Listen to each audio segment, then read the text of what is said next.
천만 원이 있는 경우, 예를 들어 천만 원 있어요. 사회초년생, 네. 뭐 28 남성이라고 해볼게요. 저는 여성의 마음은 잘 모르니까 제가 남자기 때문에 28 남성이 천만 원을 벌었다는 건 진짜 많이 모은 거거든요. 그렇죠. 26, 7에 취업했을 거고 뭐 친구들 밥 사주고 뭐 하고 자랑하고 처음으로 명품도 내 돈으로 사보고 엄마 아빠께 아니라 뭐 그런 것들을 그런 짓거리 하고 이제 남은 게 천만 원일 거예요. 그럼 이 천만 원을 투자한다고 했을 때 상승 여력이 높은 데다가 내가 천을 다 넣는 게 맞을지. 예, 이 친구 취업은 했어요. 아니면 돈을 그거 있잖아요. 저기 워렌 버핏이 그런 얘기 했다면서요. 뭐 첫 번째 원칙은 돈을 안 잃는 거고 두 번째는 그거를 지키는 거고 뭐 그거. 네. 맞아요? 네. 워렌 버핏 첫 번째 원칙은 돈을 잃지 말 것, 두 번째는 그것을 기억할 것. 네. 뭐 그런 거 어디서 예. 네. 근데 하여튼 그런 걸로 치면 이제 안정적으로 안 까먹어야 되잖아요. 그래서 뭐 자산 배분 형식으로 안 까먹으면서 뭐 요즘에 유행하는 말로 MDD를 낮게 하면서 모아가는 게 나을지 아니면 내가 변동성이 크더라도 상방이 크게 열려있는 그런 거에다가 까먹어도 천만 원이니까 그런 걸로 한번 쇼부를 보는 게 나을지. 이거는 되게 좋은 질문이고 되게 어려운 질문 같지만 답은 되게 정해져 있어요. 아, 정해져 있어요? 되게 정해져 있어요. 이거는 여기서 첫 번째로 계산해야 되는, 도출해야 되는 숫자는 내가 뭐 1년 후, 2년 후 특정 기간 동안에 돈을 또 모을 거잖아요. 그래서 지금 1,000만 원이지만 뭐 2년 후에 뭐 2천만 원 돼 있겠죠. 가만히 모으면. 그런데 그 중에 얼마까지 잃어도 되는가가 가장 중요해요. 2년 후 기준으로 내가 2천만 원까지 모을 수도 있고 안 모을 수도 있고 써야 되는 돈일 수도 있고 그렇지만 잃어도 되는 돈이 누군가한테 1,000만 원일 테고 누군가한테 200만 원일 거예요. 누군가한테 50만 원일 수도 있고 잃어도 되는 한도. 이게 한도거든요. 내가 잃었을 때 멘탈 나가는 혹은 아니면 생존 유지를 위해서 내가 필요한 돈일 수도 있는 그렇죠. 거고. 아니면 심리적으로 한도일 수도 있고요. 그냥 나는 백을 사는 데는 50만 원까지만 쓰겠어. 맥주 사 마시는데 50만 원까지 쓰겠어. 이 이상은 내가 쓰지 않기로 해. 여러 가지 이유로 그 한도를 본인 스스로 정확하게 솔직하게 정해야 돼요. 그 50만 원이면 주식을 절대 하면 안 되고 1,000만 원 중 50만 원을 이상 잃으면 자기 안 된다고 결심을 했으면 주식을 하는 게 아니죠. 5%. 그러면 한 200만 원이다. 한 20%일 수도 있고 나중에 이제 들어올 돈까지 합쳐줘야 되니까 뭐 더 클 수도 있겠죠. 그래서 지금 1,000만 원인지 1,000만 원 더 모을 거니까 2,000만 원이 되는데 나 2년 후에 800만 원만 있어도 될 것 같아. 그러면 사실 한도는 1,200만 원이죠. 1,200만 원을 잃어도 되는 한도가 있는 거예요. 그 한도를 정하고 그걸 잃어가면서 내가 얻게 될 무엇인가가 있잖아요. 경험이라거나 투자의 경험 같은 게 있을 거잖아요. 모든 게 잘못되었어도 얻게 될, 혹은 잘 됐을 때 얻게 될 거랑 비교를 해서 내가 1,200만 원 일을 한도를 쓰면, 코스트를 쓰면 이 얻게 될 것이 더 큰가? 나는 이 협상에 만족하는가? 이 거래에 만족하는가를 스스로 생각해 보면 되는 것 같아요. 요새 한 가지는 말씀드릴게요. 1,000만 원 중에 50만 원을 잃어도 되는 것과 200만 원을 잃어도 되는 게 있으면은 50만 원을 잃어도 되는 경우 훨씬 더 보수적으로 운영을 해야 되겠죠. 근데 이 보수적으로 운영한다는 거는 다른 표현을 써보자면은 보험을 많이 사야 된다는 거예요. 비싼 보험료를 내야 된다는 거예요. 비싼 보험료를. 이 비싼 보험료는 뭐냐면은 저는 예금이라고 생각하거든요. 예금을 들고 있다는 것은 2년 동안 내가 손실을 하나도 안 볼 수 있는 권리를 사는 거예요. 그죠? 대신에 2년 동안 돈을 벌 수 있는 업사이드와 기회비용을 다 날리는 거죠. 그게 보험료예요. 자산 배분을 하면 5%씩 벌 수 있는데 예금을 들어가면 2%가 벌린단 말이죠. 그럼 10% 벌 거를 4%로 만족한 거니까 6% 어치, 즉 60만 원짜리 보험을 사서 들고 있는 것과 다름없어요. 그죠?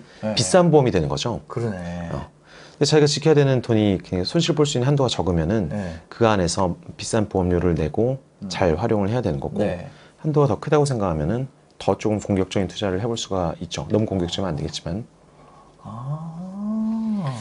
그래서 딱 답이 뭐 자산 배분이 더 좋냐, 주식이 더 좋냐라고 딱 잘라 얘기를 할 수는 없지만 자기 자신부터 알아야죠. 나는 얼마까지 잃어도 되느냐. 그죠? 근데 이거 잃어봐야 알죠.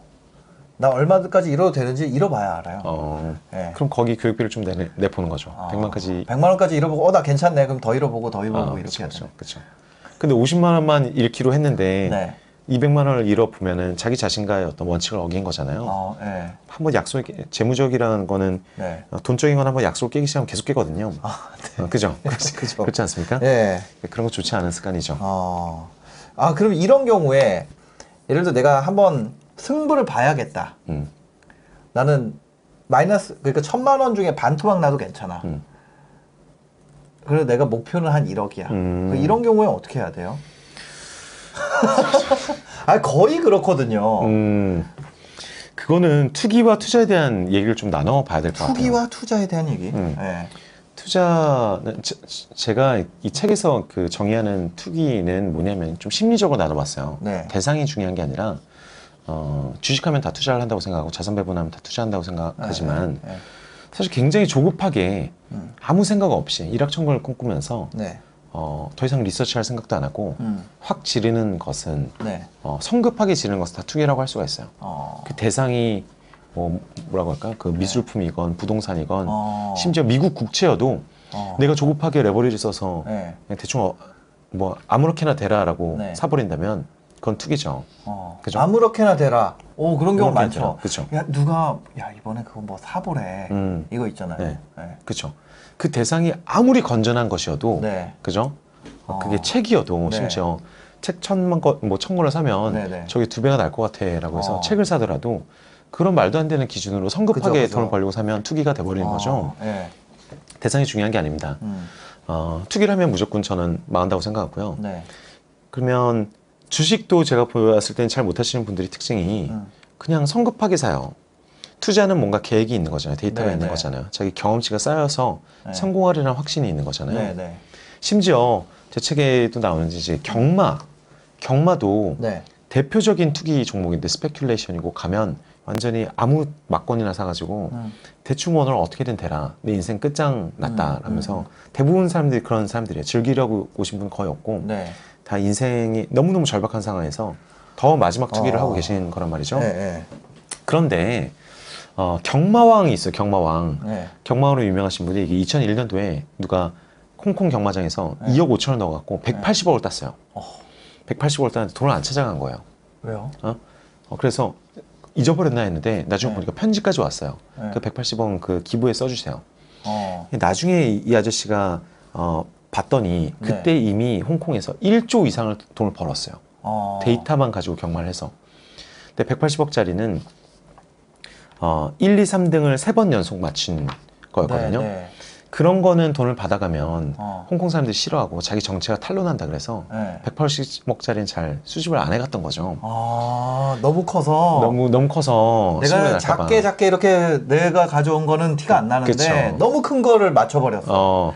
그래서 근데 그 사람 완전히 통계적으로 숫자로만 하는 사람이고 이 카드의 통계를 연구하다가 미국에서 돈을 벌다가 이제 미국 카지노에서 다 쫓겨나가지고 그럼 어디로 가지 하다가 연구를 해서 홍콩 경마장에 가서 경마를 해킹할 수 있는 방법을 찾은 거예요. 근데 처음엔 데이터들을 모아서 한 120가지, 130가지 변수들을 모은 다음에 날씨도 보고 막 데이터들을 모아가지고 어떤 말이 계속 이기고 있으면 더 이길 가능성이 높은지 뭐 말이 다리가 길면 어떤지 뭐 색깔이 어떤지 이런 데이터들을 쫙 모아가지고 해봤는데 몇 년 동안도 잘 안 됐어요. 정확한 백테스트가 안 나온 거죠.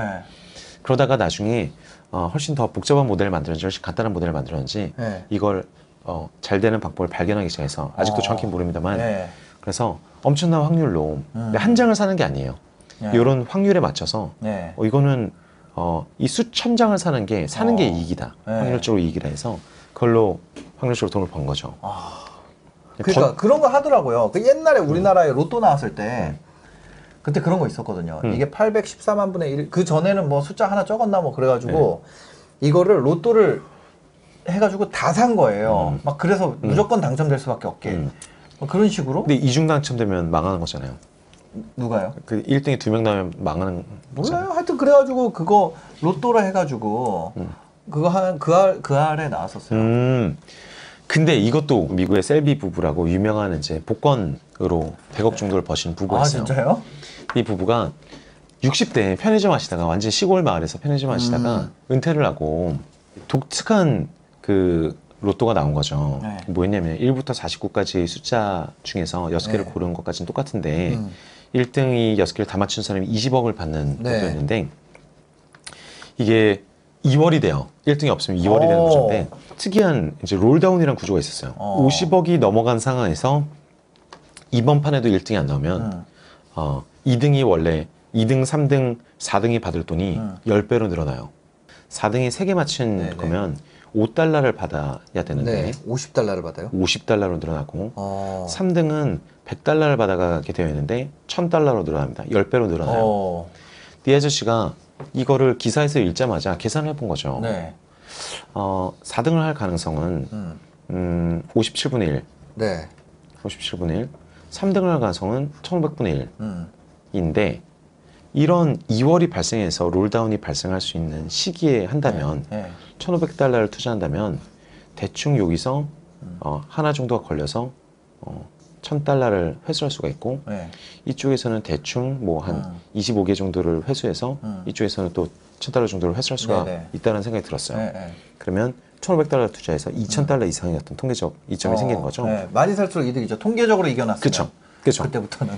그래서 이제 은퇴했는데 1000달러를 가지고 혼자서 해본 거예요. 이거 재밌다. 이건 가능하겠다. 1달러짜리 1000 몇백 개 사면은 롤다운 됐을 때만. 롤다운 됐을 때만. 이 계산을 3분 만에 맞췄대요. 동네 할아버지가. 되겠네. 그 3등 하나 하고 4등 뭐 20 몇 개 하고 되겠네 해서 몇 번 하다가 돈을 벌기 시작한 거죠. 그래서 할머니한테도 얘기하고 이거 되는 거 찾았다. 그래서 동네 사람들 다 모아가지고 이제 계속 돈을 벌어서 누적으로 세전으로 뭐 90억, 100억 정도를 받아갔어요. 이 아저씨만 그런 게 아니라 MIT에 있던 어떤 학생도 이 숫자를 본 순간 이상하다는 생각을 한 거죠. 평소에는 말이 안 되지만 이 롤다운이 됐을 때는 롤다운 됐을 때는 복권 많이 사는 놈이 장땡이다. 그렇죠. 많은 놈이 장땡이다. 그다음 분산해서 사는 거의 대다수의 어떤 경우 수들을 최대한 가져가려고 하는 것들이 장땡인 것 같다. 라고 해서 학생이 뭐 자기도 이 회사를 만들어가지고 랜덤 스트래티지 이런 회사를 만들어가지고 엄청나게 돈을 많이 번 케이스들도 있고.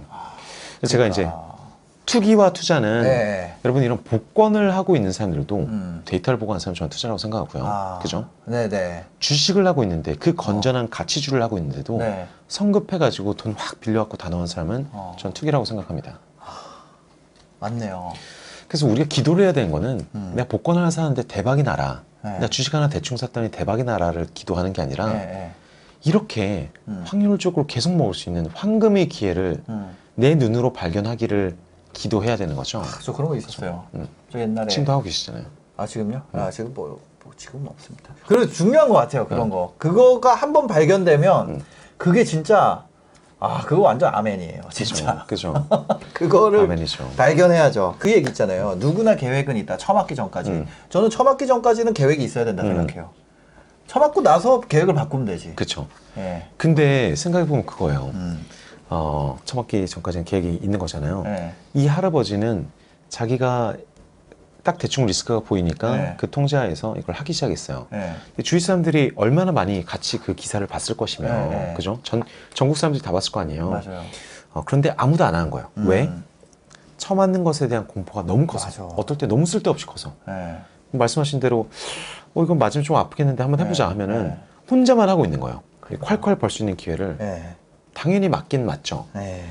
근데 투기적으로 접근하는 것보다 이런 걸 하나 인생에 발견할 수 있으면은 어마어마한 기회가 있는데 이 책에서 하고 드리고자 했던 얘기는 주식에도 당연히 있다. 주식에도 있다. 주식도 확률적으로 접근하면 주식이라고 꼭 투기를 할 필요가 없습니다. 성급하게 막 이 기사 같은 거 읽다가 새로운 정보를 들었다고 막 그냥 흥분해가지고 사는 걸 다 투기라고 한다라면은 주식이야말로 그렇게 하면 안 되죠. 엄청나게 많은 데이터가 공개되어 있는데 그런 것들을 함께 해볼 수 있으면 좋겠습니다. 그러니까 데이터를 따라서 하면은 대박은 안 나겠죠. 근데 대수의 법칙에 의해서 몇 개는 대박이 나고 몇 개는 쪽박이 나고 그 평균값을 내가 기대하는 값만큼 나오는 거잖아요. 그렇죠. 근데 그게 아마 인덱스 투자에 코스피에 단순 투자한 것보다 제대로만 하면 그 통계를 이해하고 하면 훨씬 높을 가능성이 많다. 맞아. 그럼 그럴 때는 뭘 사야 돼요? 주식에서 장기적으로 어떤 주식들이 돈을 벌까요? 이거를 일단 이해를 해야죠. 확률적으로 어떤 주식들이 돈을 벌까? 어떤 특징들이, 어떤 종목이 돈을 벌까가 아니라 종목이 저는 사람이 20대의 특징을 모으는 거구나. 그렇죠. 20대의 그 주PD가 다르고 30대가 다르고 33이 다르고 34이 다르듯이 시시각각 주식도 종목도 경영진이 바뀌고 있고 인수 합병하는 회사에 바뀌고 있고 심지어 이제 산업군이 바뀌고 있는 경우도 있고요. 외부 환경이 바뀌고 있는 경우도 있어요. 그러니까 주식도 이제 팔색조처럼 계속 이제 특징들이 바뀌어 나가고 있단 말이죠. 똑같은 종목이어도. 그래서 그 종목 하나를 굉장히 깊숙이 잘 아는 것도 중요하지만 사실은 어떤 특징을 가지고 있을 때 언제 사면 평균적으로 돈을 벌리는지를 이해하는 게 중요하겠죠. 근데 그걸 이해할 수 있는 방법은 자기가 엄청난 경험을 쌓거나 아니면 남의 얘기를 듣더라도 데이터로 확인을 해보는 방법밖에 없죠. 그죠? 그러면 재무제표를 좀 볼 줄 알아야 되고 재무제표를 대규모로 봐서 자기가 발생한 특징들을 검증할 수 있어야 되는데 아까 보여드린 이런 백테스팅 엔진들을 활용하지 않으면 사실 재무제표를 일반인이 1000개 이상 본다는 건 굉장히 불가능하거든요. 피곤하죠. 거의 직업을 그걸로 해야죠. 그렇죠. 그렇게 하려면. 회계사분들도 남의 재무제표를 그렇게까지 안 보시더라고요. 하실 때. 그러니까 특징 잘 되는 회사들의 특징을 모아야겠구나. 그렇게 해서 그런 거를 넣어보고 그럼 그 특징을 만약에 그거를 데이터로 볼 수 없다면 데이터로 그 특징을 유추할 수 있는 방법을 또 생각을 해보고. 그렇죠. 그럼 이 특징이 뭔지를 먼저 배워야겠네요. 특징 한 가지 말씀드리면 특징이 이제 수만 가지가 존재합니다. 그 돈이 벌리는 특징은 수만 가지가 존재해요. 제가 화면 하나 보여드릴까요? 이게 저희 이제 내부에서 사용하고 있는 엔진인데 저희가 한 80가지 정도의 특징을 나눠봤어요. 이거 내부 툴이어서 좀 보기는 불편합니다.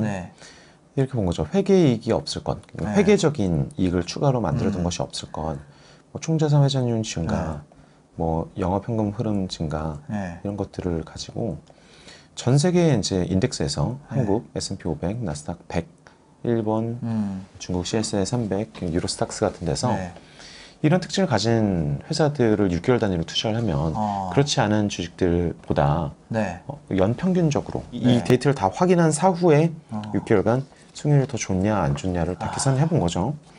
그러니까 이것들의 의미를 알아야 되잖아요. 지금 보면 회계 이익이 없을 것이라는 게 무슨 얘기예요? 이익이 없다는 개념이 아니라 회계적으로 약간 캐시플로우랑 다른 회계적인 이익을 만들어내고 있느냐. 영업의 거죠. 이익 이런 거요? 그렇죠. 근데 이게 워런 버핏이 아까 PER을 조심하라고 얘기한 이유가 회계 이익이 없을 거. 순이익은 약간 속일 수가 있어요. 순이익이 속일 수가 있어요. 현금을 안 들어오고 있는데 순이익이 많이 발생했다라거나 그렇게 보이게 할 수가 있죠. 그렇죠. 그래서 순이익보다 이제 회계적인 이익보다는 현금 흐름이 더 중요한 것이다. 회계상 이익이 없을 것. 그렇죠. 숫자 이익. 그렇죠. 그게 없을 것. 그러니까 이거는 그냥 천영록 대표가 알아볼 수 있게 이름 지은 거네요. 그렇죠. 약간 좀 복잡하게 되어 있습니다만. 총자산 회전율 증가. 그러니까 CFO 플러스는 뭐예요? Cash Flow from Operation이죠. 그러니까 영업 현금 흐름 이 플러스냐. 이런 거 전 세계적으로 한국에서도 5% 정도의 차이가 발생하고 미국 나스닥에서 발생하는 굉장히 중요한 지표죠. 그래서 고수들이 나와서 영업 현금 흐름을 보세요라고 얘기하는 것은 근거가 있습니다. 그분들이 확인하셨는지 모르지만 이렇게 CFO 플러스가 효과가 있네요. 효과가 있죠. 근데 모든 종목이 다 효과가 있다는 건 당연히 아니죠. 그러니까 의외로 평균적으로 옳다는 거죠. ROA 증가는 안 좋다는 거잖아요. ROA 증가가 별로 안 좋네요. 왠지는 뜯어보면 여러 가지 이유가 있겠지만 그냥 간단하게 ROA가 증가하고 있는 회사에 투자하면 되냐라고 하면은 장기적인 주가 통계로 보면 그렇지 않을 가능성이 있다는 거죠. ROA가 뭐예요? Return on Asset이죠. ROE라고 많이 쓰잖아요. 에쿼티에 대한 리턴, 수익률이 있는데 Asset은 우리 자산에 대한 리턴 따로 본 겁니다. 그러니까 자산 많으면은 더 안 좋네요.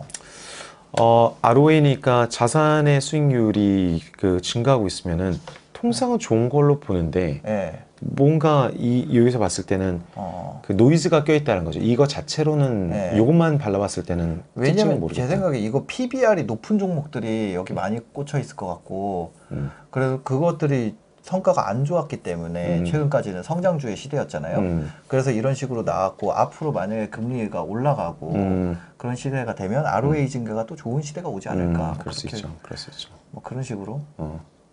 사실 이건 뇌피셜이죠. 뇌피셜이죠.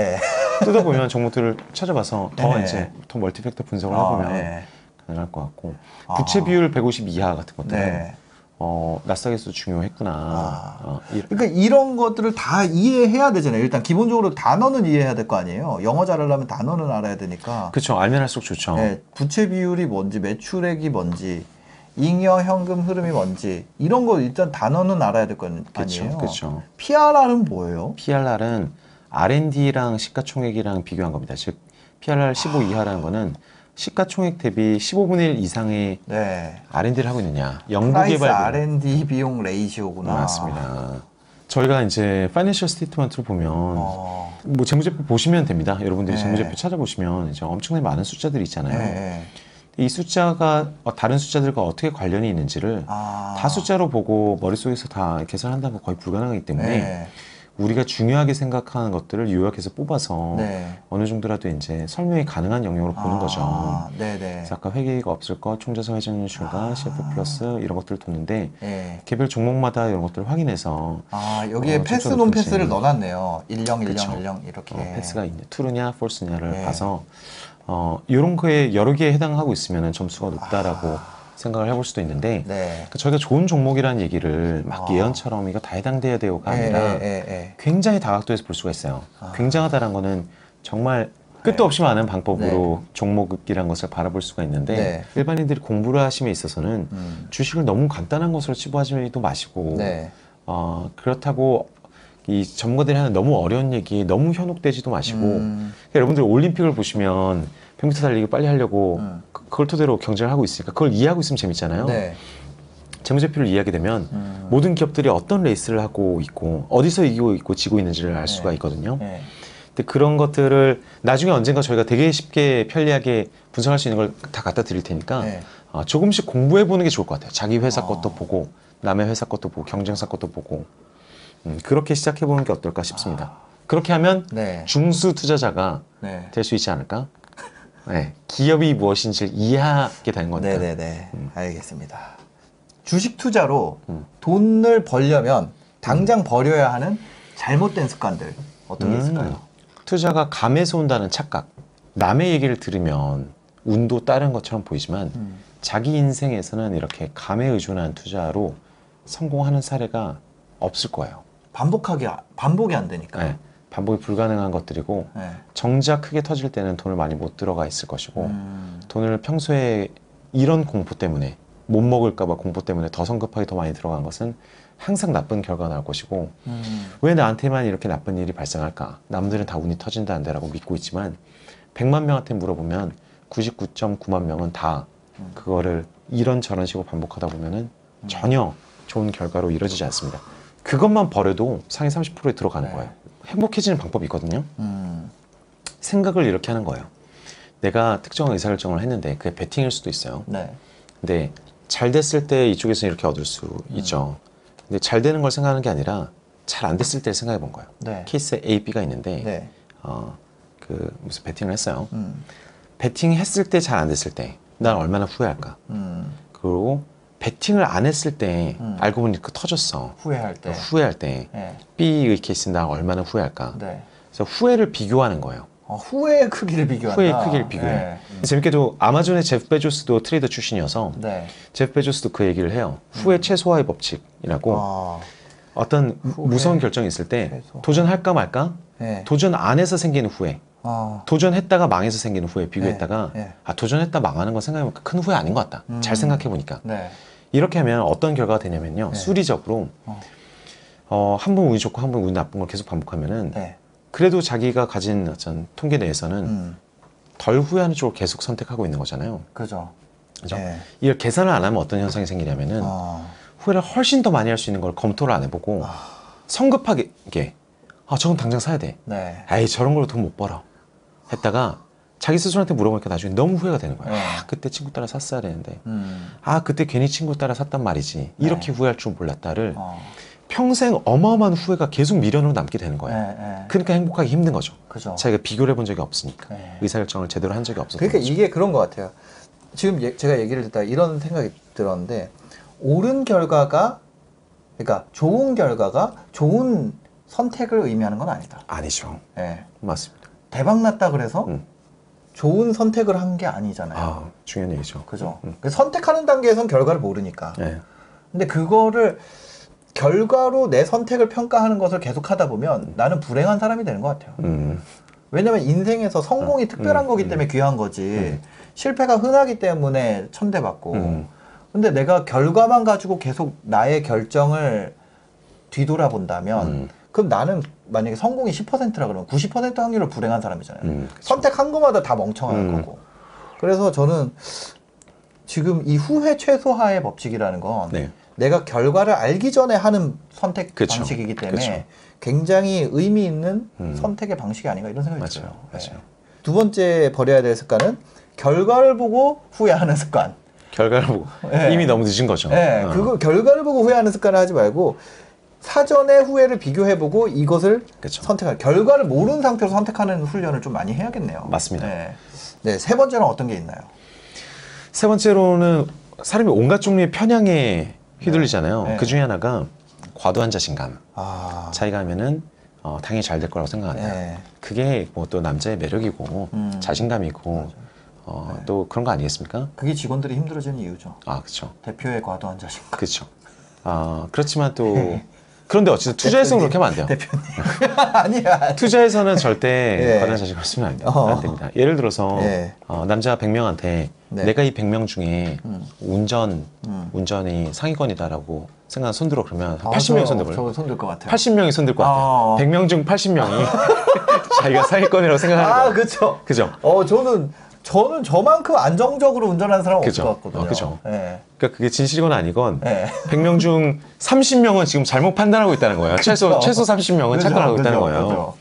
그러니까 그런 게 얼마나 무서운 일이야. 아. 남자들한테도 마찬가지로 자기가 뭐 키가 큰 편이냐, 잘생긴 편이냐, 뭐 약간 네. 그 매력 있는 편이냐라고 물어보면 당연히 그렇죠. 80%는 네. 자기는 상위권이다. 네. 외모는 상위권이다. 평타는 치지. 평탄 치즈라고 네. 생각하고 있죠. 그런 것들이 자신감 과잉의 문제인데 평소 살아갈 때는 그런 자신감이 굉장히 중요해요. 그렇죠. 그렇죠. 주식을 살 때는 내가 뽑은 주식이 어쩐지 당연히 뭐 아들이 아무리 이렇게 훈계를 해도 혹은 아버님이 막 훈계를 해도 내가 뽑은 게 낫지라고 생각을 하게끔 돼요. 네. 재무제표 한 줄도. 전문가가 얘기하잖아요. 쟤 잘 모르네. 이렇게 되는 거죠. 그런 경우도 많죠. 네. 아니면 자기가 좋아하는 전문가 얘기만 듣는다거나. 네. 그렇죠. 네. TV에서 본 전문가는 믿고 자기 앞에 있는 전문가는 안 믿고 막 그런 게 많죠. 맞아요. 네. 이 세 가지. 투자가 감에서 온다는 착각, 성공이 감에서 온다. 이런 착각을 버려야 된다. 두 번째, 후회 최소화의 법칙. 내가 결과를 보고 후회하는 이런 거 버려야 된다. 세 번째, 과도한 자신감 버려야 된다. 이렇게만 해도 사실 내가 뭐 투자하는 데 있어서 어느 정도는 좀 더 성과가 좋아지지 않을까 이런 생각이 드는데. 네. 네. 실제로 투자를 하세요? 많이 하죠. 네. 개인적으로도 많이 하죠. 하세요? 어떤 투자 하세요? 주식 하세요? 주식 당연히 하고요. 국내 주식, 미국 주식, ETF, 펀드도 하고. 네. 뭐 사실상 다 합니다. 상상 가능. 네, 상상 가능 다 하고 있죠. 근데 뭐 시간이 많으셔서 그런가? 아니요, 시간이 많이 들어가니까 많이 못하지만 또 포지션이 너무 없으면 관심이 좀 떨어질 때가 있어요. 그래서 어느 정도는 이제 가지고 있으려고 하죠. 네. 거의 한 2시간 동안 이야기 해주셨는데 마지막으로 하시고 싶으신 말씀 있으실까요? 책을 가지고 왔으니까요. 네. 각오라는 투자, 데이터라는 투자. 네. 그래서 제일 그 한 문장 요약을 해보면 이 도박을 하는 사람들도 데이터로 접근해서 돈을 많이 버시는 분들이 있고 그런 걸 찾기 위해 노력을 하는데 주식에서도 우리 조금 더 합리적인 데이터 드리븐한 방식으로 쳐다보자. 근데 우리나라 사람이 데이터 드리븐 이 퀀트 투자 세상에서 제일 잘할 거라고 저는 생각해요. 왜요?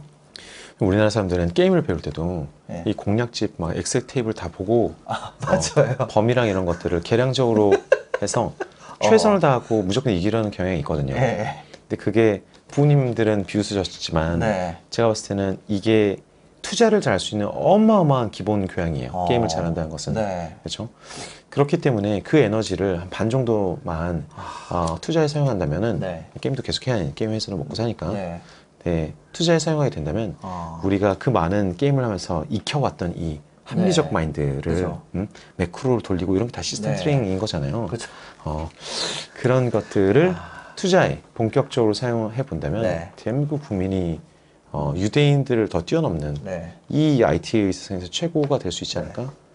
그런 생각을 갖고 있습니다. 바로 여러분이 그렇게 되어주셨으면 꼭 좋겠습니다. 알겠습니다. 오늘 또 바쁘신데 이렇게 시간 내주셔서 너무 감사합니다. 아, 네. 사무실 좋네요, 여기. 네. 네, 감사합니다. 오늘 영상 보시고 도움이 되셨으면요, 구독과 좋아요, 댓글까지 부탁드리겠습니다. 영상 봐주셔서 감사합니다. 행복한 하루 되세요.